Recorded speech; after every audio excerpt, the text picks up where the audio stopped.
Saudara Ketua Umum Partai Golkar Bahlil Lahadalia membantah adanya pembahasan politik termasuk soal kasus Sekjen PDIP Hasto Kristianto dalam pertemuan Ketua Umum Partai Kim Plus bersama dengan Prabowo Subianto di Kertanegara pada Sabtu petang. Sabtu petang, saudara, sejumlah ketua umum partai seperti Bahlil Lahadalia, Zulkifli Hasan dan juga Agus Harimurti Yudhoyono berkumpul di Kertanegara, Jakarta Selatan bertemu dengan Presiden Prabowo Subianto yang juga Ketua Umum Partai Gerindra. Dalam pertemuan yang berlangsung sekitar 2 jam itu, Ketua Umum Golkar Bahlil Lahadalia membantah membahas soal politik. Biasa aja. Enggak, ngumpul aja mau nemenin Pak Presiden untuk datang ke Natal. Ya diskusi-diskusi biasa karena mau menjelang akhir tahun, ya kan. Gimana ke depan, berbagai hal. Semua ketum parpol di kabinet, Pak? Ya. Semuanya? Ya. Termasuk membahas masuknya PDIP ke kabinet nggak, Pak? Enggak ada. Pak Hasto juga, Pak? Enggak ada. Itu urusan hukum. Enggak biasa aja ya. Wakil Ketua Umum Partai Nasdem, Saan Mustafa pun bilang pertemuan Sabtu malam di Kertanegara merupakan agenda reguler antara Presiden Prabowo dan juga Ketum Parpol Koalisi Pemerintah. Wakil Ketua Umum Partai Nasdem, Saan Mustafa juga mengatakan bahwa ketua umumnya berhalangan hadir sehingga diwakili oleh Ketua DPP Nasdem yaitu Victor Laiskodat. Itu nggak ikut ya, dan baru tadi malam, tadi udah saya sampaikan, nanti saya akan cek dulu karena saya nggak ikut, terus juga Pak Surya kan sedang di luar, tidak ikut, ada yang Nasdem mewakilinya, nanti saya akan cek dulu apa poinnya. Itu kan reguler, Pak Prabowo memang Presiden berkeinginan untuk melakukan pertemuan antar ketum partai secara reguler. Kan pernah di Istana beberapa bulan yang lalu, nah terus kemarin ya di Kertanegara dikumpulkan.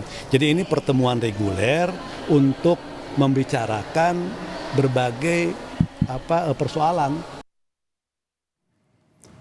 Sementara itu, Ketua Umum Partai Demokrat Agus Harimurti Yudhoyono menyampaikan pertemuan Ketua Umum Parpol pendukung pemerintah pada Sabtu malam dengan Presiden Prabowo membahas sejumlah hal. AHY bilang yang jadi pembahasan diantaranya adalah soal politik dan juga isu PPN 12%. Kepada wartawan, AHY menyampaikan nanti Presiden Prabowo akan menjelaskan kebijakan-kebijakan yang diambil oleh pemerintah. Politik udah pasti. Politik tentang Panggil kemarin ya berbagai isu kan udah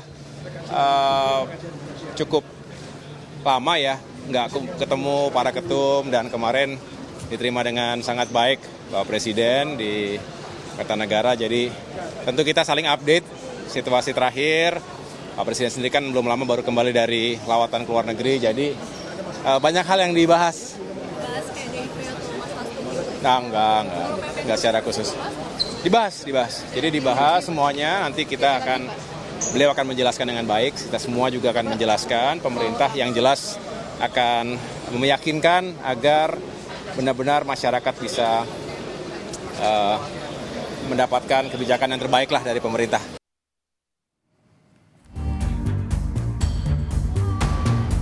Sabtu petang, kediaman Presiden Prabowo Subianto di Kertanegara, Kebayoran Baru, Jakarta Selatan kembali ramai dengan kehadiran para ketua umum partai pendukung pemerintah yang tergabung dalam Koalisi Indonesia Maju Plus. Pertemuan yang berlangsung sekitar 2 jam itu digelar secara tertutup. Presiden Prabowo Subianto menyebutkan agenda tersebut merupakan pertemuan rutin yang sempat tertunda karena kunjungan Presiden ke luar negeri. Presiden Prabowo bilang, pertemuan ini dalam rangka menjelang libur tahun baru. Pertemuan kan sudah berapa saat saya keliling, ya kan, pergi ke luar negeri, udah berapa minggu. Biasanya kita seminggu sekali pasti ketemu. Jadi ini dalam rangka ya menghadapi libur dan sebagainya. Pengamat politik dari Trias Politika Strategis, Agung Baskoro justru berpandangan pertemuan Ketua Umum Parpol Kim Plus bersama dengan Presiden Prabowo di Kertanegara bukan pertemuan biasa. Agung Baskoro menduga pertemuan dilakukan untuk menjaga soliditas Parpol Kim di tengah beberapa isu yang saat ini menerpa pemerintahan Prabowo Subianto. Kalau dibilang biasa, nggak biasa juga, karena memang ada banyak hal yang harus beliau respon dalam beberapa waktu ke depan. Dan kita tahu yang paling disorot oleh publik hari ini adalah soal PPN 12%, Mbak Cindy. Kemudian ada soal pilkada tak langsung, ya, kemudian juga ada soal semi pengampunan para koruptor, ya, seperti itu. Jadi hal-hal semacam itu perlu direspon, tapi di luar itu semua, memang pertemuan rutin ini untuk mensolidkan, ya, Koalisi Indonesia Maju Plus biar seirama sekata merespon hal-hal tadi. Pemerintahan Prabowo Subianto sudah masuk 2 bulan sejak awal dilantik pada 20 Oktober lalu. Sejumlah sorotan tertuju pada pemerintahan Prabowo Subianto, mulai dari kenaikan PPN 12% hingga wacana pilkada tak langsung. Kini masyarakat menanti bagaimana realisasi kinerja pemerintahan Prabowo dalam 100 hari kepemimpinan. Tim Liputan, Kompas TV.